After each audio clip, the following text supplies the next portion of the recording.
बहुत ध्यान से सुनना।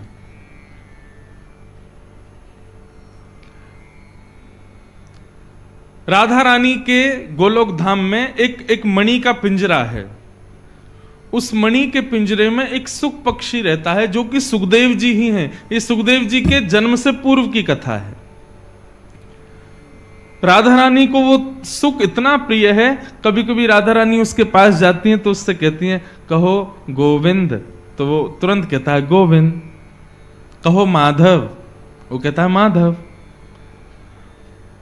कहो दामोदर, तो तोता तुरंत कहता है दामोदर।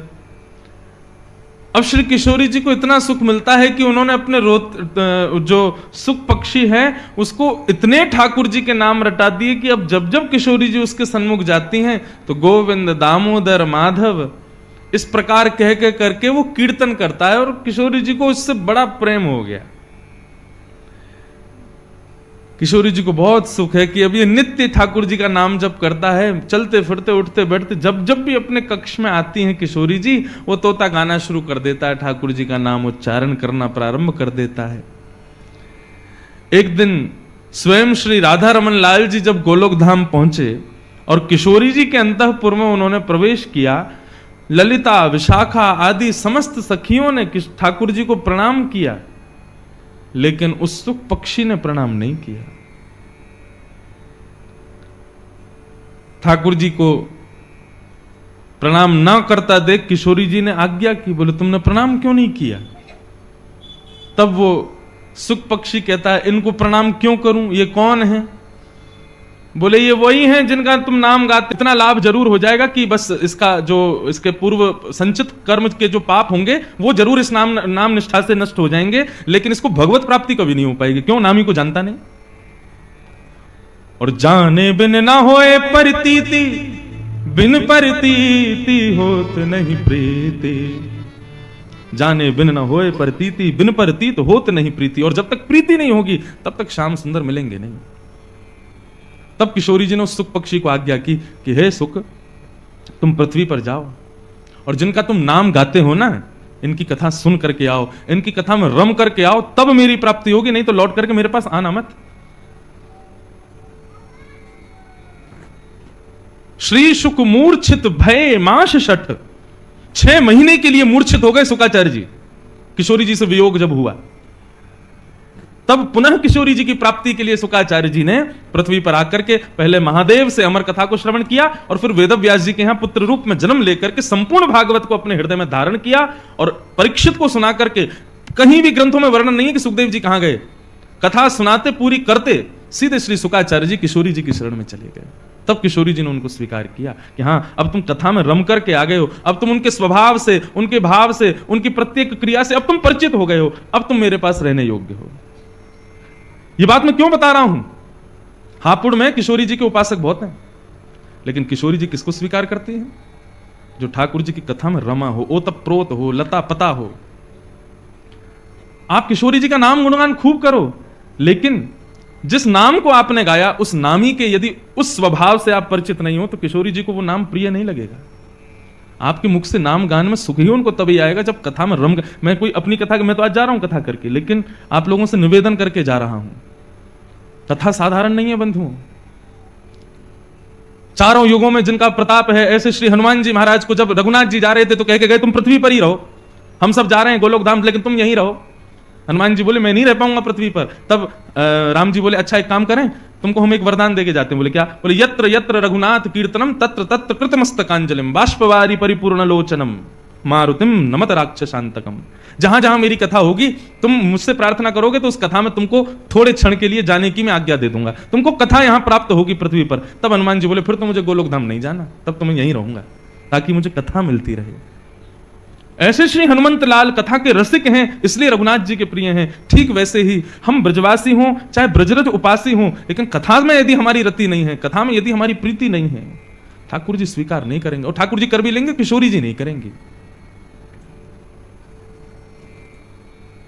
हमारे माई श्यामा जू को राज, हमारे माई श्यामा जो को राज। ये गा उठोगे आप, जब कथा में रम जाओगे ना, कथा रोम रोम में प्रकट हो जाएगी। कथा सुनने में रति, सत्संग सुनने में, ठाकुर जी की मधुर चर्चा सुनने में जब रस आने लगेगा ना, तब इस पद को गाने का अधिकार प्राप्त होगा। तब समझना कि हां अब किशोरी जी ने अपना वरदहस्त रखा है। नाम में निष्ठा है, धाम में निष्ठा है, प्रसाद में निष्ठा है, लेकिन कथा में निष्ठा नहीं है, तो आप इस पद के गाने के अधिकारी नहीं हो, क्योंकि आप पे ठाकुर जी की कृपा होगी, किशोरी जी की नहीं है। किशोरी जी की कृपा तो तब होती है जब ठाकुर जी की चर्चा सुनने में नेत्र सजल हो जाएं। वाष्पवारी परिपूर्ण लोचनम, इसका अर्थ क्या है? हनुमंत लाल जब कथा में आते हैं ना, तो उनके नेत्र आंसुओं से भरे रहते हैं। मारुतिम नमत राक्षसांतकम, कथा में रति होना किशोरी जी की कृपा का पूर्ण फल है। एक बाबा थे हमारे मथुरा में, नाम में बड़ी निष्ठा थी उनकी, नाम में और कथा में, दो चीजों में निष्ठा थी। इसके अतिरिक्त और कोई, उनसे कोई कहता बाबा बिहारी जी चलो, बोले तुम जाओ। क्यों बाबा आप क्यों नहीं जाओगे? बोले मेरे कमरा में बैठे हैं, चित्रपट के रूप में ठाकुर जी बैठे हैं, ये बिहारी जी से कम है, मैं इनको ही प्रणाम कर लूं, और बाकी मेरी निष्ठा तो नाम में है, मैं अपने अंतर हृदय में ठाकुर जी को प्रकट करके उनको खूब सेवा कर लूं, बाकी समय मिले तो कथा सुन लूं, बस मैं इतना ही कर सकूं, या से अतिरिक्त मेरी सेवा है ना पा रही। लेकिन कभी कभी आपकी कथा की रति से ठाकुर जी प्रसन्न होकर के अन्य निष्ठाएं ठाकुर जी प्रकट करवाते हैं। जैसे दर्शन में बहुत निष्ठा है आपकी, कि बिहारी जी का दर्शन, राधा रमण जी का दर्शन, राधा वल्लभ जी का दर्शन, लेकिन ठाकुर जी के नाम जप में उतनी निष्ठा नहीं है। कई लोग होते हैं वो कहते हैं महाराज जी हम माला जपने जैसी बैठते हैं तो नींद आने लगती है, ठाकुर जी का नाम जप जैसी करने बैठते हैं मन विचलित होता है, भागता है इधर उधर। कभी कभी निष्ठाएं ठाकुर जी प्रकट करते हैं आपकी प्रथम निष्ठा से प्रसन्न होकर के। तो ऐसे हमारे मथुरा के एक महात्मा थे, उनकी नाम में बड़ी निष्ठा थी, कथा में निष्ठा थी, लेकिन ठाकुर जी के दर्शन में इतनी निष्ठा नहीं थी, सेवा में इतनी निष्ठा नहीं थी। नाम जप करते थे और 24 घंटे में से कम 20 घंटे नाम जप करते थे। भिक्षा मांगने के लिए जाते थे ब्रजवासियों के घर, और जो मधुकरी प्राप्त होती थी उसी को पाकर के अपना निर्वहन करते थे। एक मैया के यहां वो जाते थे। माताएं बहुत शांति का परिचय दें, जो पीछे आ रही हैं या बैठ रही, बिल्कुल शांति से विराजो, बस 2-3 घंटा की परेशानी हो रहा है, सहन कर लो, फिर तो जैसी आराम। तो वो महात्मा मधुकरी पाते थे। अच्छा, वृंदावन की ध्यान निष्ठा का एक रूप बताऊं? आप लोग सब वृंदावन उपासी हो, वृंदावन जाते हो। अन्य स्थानों में ध्यान के लिए बहुत कुछ करना पड़ता है, आसन लगाओ, शुद्धता का ध्यान रखो, एकांत में बैठो, तब चित्त बंद करोगे, नेत्र बंद करके चित्त में स्मरण करोगे, तब ठाकुर जी प्रकट होंगे। लेकिन वृंदावन में यदि ठाकुर जी का ध्यान करना है तो एक ही काम करना, किसी ब्रजवासी के यहां जाकर के अंजलि फैला करके थोड़ी सी मधुकरी मांग लेना, और उस मधुकरी को, शीत प्रसादी को पाकर के श्री यमुना जल को माथे से लगा करके ब्रजरज को अपने 12 अंग में लेप करके श्री यमुना जी के तट पर ही नेत्र बंद करके बैठ जाना, तत्क्षण श्यामा श्याम हृदय में प्रकट हो जाएंगे। हमारे श्रीधाम वृंदावन में ध्यान की विधि प्रारंभ होती है ब्रजवासियों के यहां की शीत प्रसादी पाने से। अरे जिन ब्रजवासी के यहां पर परब्रह्म परमात्मा भी मांग तो डोले, बिन बुलाए घुस जाए घर में, चोरी करके खा जाए, जिन ब्रजवासी के यहाँ थे उन ब्रजवासी के यहाँ जाकर के अंजलि फैला करके मांग भी लोगे ना, तो आपके अंदर का अहम नष्ट होगा, और अहम नष्ट होते ही श्यामा श्याम प्रकट हो जाएंगे। आज तक खूब भारतीय ब्रजवासी और बड़े बड़े रेस्टोरेंटों में भोजन किया, अब की बार मेरे कहे से, नहीं तो मेरे घर ही आ जाइयो। हाँ, मैं भले ही ना भी मिलूं तो घर पे आके बस हमारी माता जी या जो भी मिले उनसे ही कह दियो, बोले महाराज जी कथा में कह के गए, यूं नहीं थाली लगा के मांगो, थाली लगा के ले आओ, भीतर से 5-6 रोटी और सब्जी नहीं, अंजलि फैलाओ, जितनो या में आ जाए उतनो दो। आज भी हमारे ब्रज के संत कैसे प्रसाद पाते हैं? बोले रोटी भी पूरी मत दियो, आधी दियो, वही पन एक चावल, वही पन एक सब्जी, वही पन एक दही, वही पन एक मक्खन, नेक बूरो, और वही को सबको पा करके मधुकरी पाके नेत्र बंद करके, हाथ मुंह धो के नेत्र बंद करके जैसे ही महात्मा बैठे उनको ध्यान समाधि लग जाए। महाराज ब्रजवासी के घर के प्रसाद को पा करके ऐसी ब्रज निष्ठा, ऐसी दर्शन निष्ठा और ध्यान निष्ठा प्रकट है जाए वृंदावन में।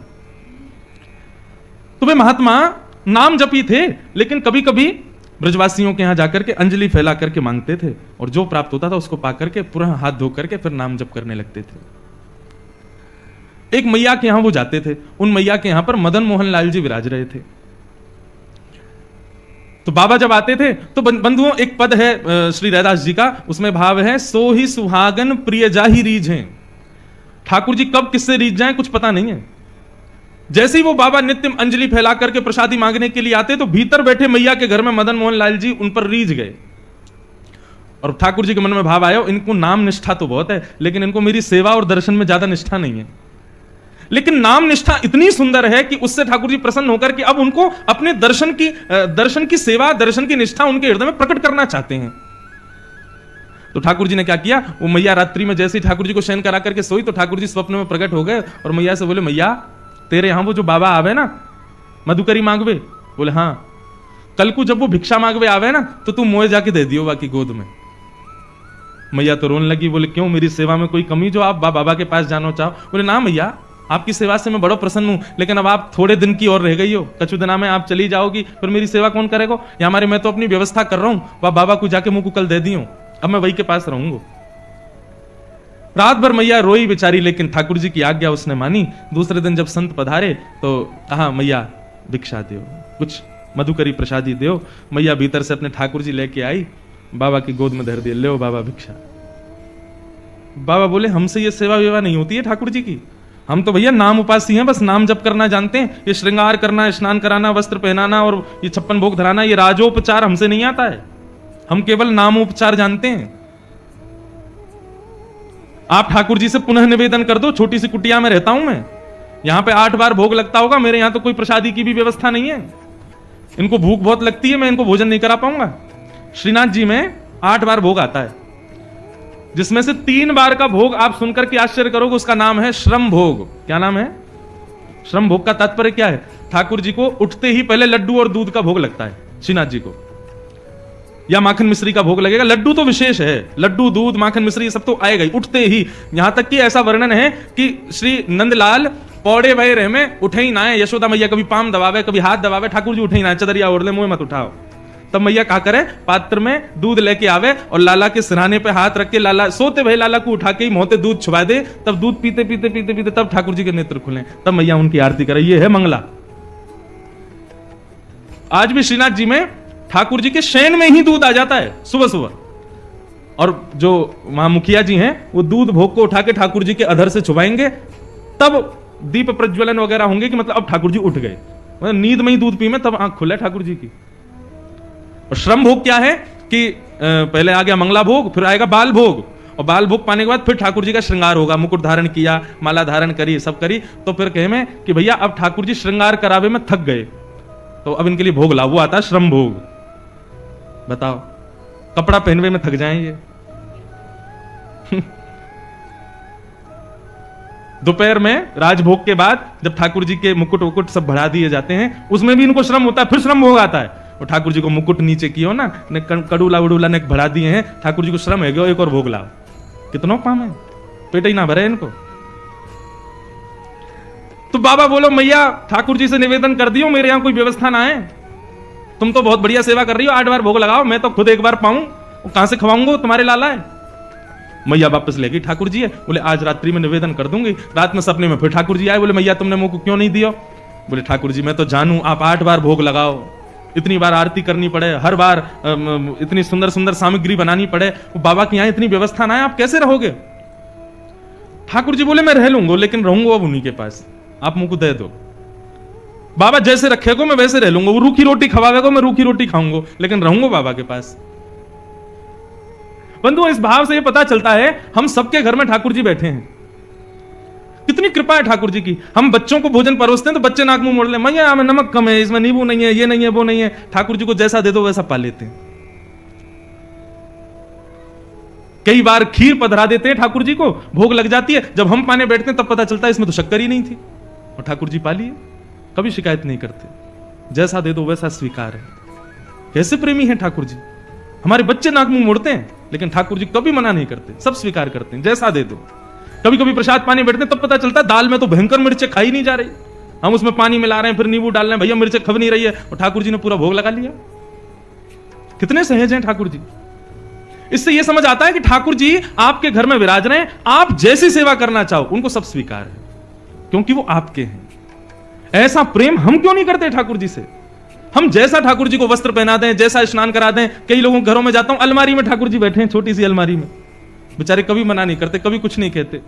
उनके लिए शयन की कोई अच्छी व्यवस्था नहीं है, उनके लिए बैठने की कोई अच्छी व्यवस्था। कई लोगों के घरों में दर्शन करने जाते हैं, ठाकुर जी के पीछे चुईया बैठी है, बेचारे कभी शिकायत नहीं करते, और हमारी शिकायतें खत्म नहीं होती। आप ऐसा क्यों नहीं कर रहे हो, हे नाथ हमारे जीवन में इतने कष्ट क्यों, ऐसा क्यों वैसा क्यों। सदैव हम ठाकुर जी शिकायत ही करते रहते हैं, लेकिन ठाकुर जी कभी नहीं करते। मुझे तो कभी कभी पता है क्या लगता है, ये जो हमारे घर में ठाकुर जी बैठे हैं ना, आप जैसी वस्तु दोगे सब स्वीकार कर लेंगे, कभी शिकायत नहीं करेंगे। क्यों? जब मृत्यु के बाद हम जाएंगे ना ठाकुर जी के पास और जाकर कहेंगे ठाकुर जी आपने हमारे जीवन में बहुत कष्ट दिए, बहुत विपदाएं दी, बहुत ये दिया। ठाकुर जी बोले तेरी लिस्ट खत्म हो जाए फिर मेरे को देना, मैं लिस्ट निकालूंगा अपनी। वाह देना चुईया बैठी मेरे सिर पर, कचू कही मैंने, तेने दाल में मिर्च ज्यादा डाली, कचू कही मैंने, वहां नमक कम आओ, बिल्कुल शक्कर नहीं डालो, खीर में तेने ऐसी खा लियो मैंने, कचू कही मैंने। एक दिन जली भई रोटी मुंह को दे दी तेने, मैंने कचू कही, प्रेम से पाए हो ना। तुम सबरो परिवार 3 दिन के लिए ब्याह में चले गए, मुंह को घर में छोड़ गए अकेले, कचू कही मैंने।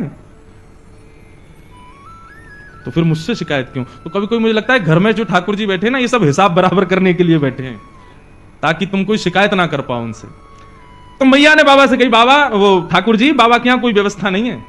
ठाकुर जी बोले मैं रहूंगा वही के पास, चाहे कोई व्यवस्था ना हो। बाबा रूखी रोटी खवावे को मैं वही से रह लूंगा, लेकिन अब वही के पास रहूंगा। बड़े महल में रहते हैं ठाकुर जी, मदन मोहन लाल जी, परंतु उस महल को छोड़ करके उस बाबा की कुटिया में आ गए। बाबा ले आए, मैया ने कही बाबा आप जैसे रखोगे रहेंगे, आपके पास ही रहेंगे। तो ठीक है, हम तो एक बार भोग लगाएंगे बस। बोले सब स्वीकार है, आप जैसे दोगे वैसे स्वीकार है, हमारे ठाकुर जी को ले जाओ। बाबा ले आए, घर में लाए, तो अब तो मधुकरी तो भोग लगाएंगे नहीं ठाकुर जी के लिए, तो बढ़िया आटा दाल चावल सब आएगा। लेकिन बाबा बोले भाई दाल चावल वगैरह हमसे बनाने आते नहीं, आटा ले आओ, भाई को बढ़िया टिक्कर बनाएंगे, ठाकुर जी को भोग लगाएंगे। मैया के यहाँ गए, मैया थोड़ा सा आटो दे दो। आटो लाए, आटे में यमुना जल मिलायो, मार के बढ़िया एक टिक्कर बना के कंडा पे सेक करके और ठाकुर जी के सामने पत्तल में पधरा दिए। बोले लाल जी 56 भोग खूब पाए, अब ये रूखी रोटी पाओ, बड़ी जिद करके आए हो, बड़े लड़ झगड़ के आए हो, अब रहो ऐसे ही। ठाकुर जी के सामने टिक्कर रख के और बाबा अपने नाम जप में चले गए। नाम जप करते रहे, 2-3 दिन तक ठाकुर जी टिक्कर पाते रहे। चौथे दिन जैसे ही नाम जप में बाबा बैठे तो अंतः हृदय में ठाकुर जी प्रकट है गए। जैसे ही ठाकुर जी प्रकट हुए, बाबा बोलो ठाकुर जी प्रणाम, आप सुख से विराज रहे हो, कोई कमी तो नहीं है सेवा में? अरे ना बाबा, मुझको बड़ा बढ़िया लग रहा है, तुम्हारी कुटिया में खूब आनंद आ रहा है, सब कुछ बढ़िया है, सब आनंद है, बस एक निवेदन करना चाहूं आप पे।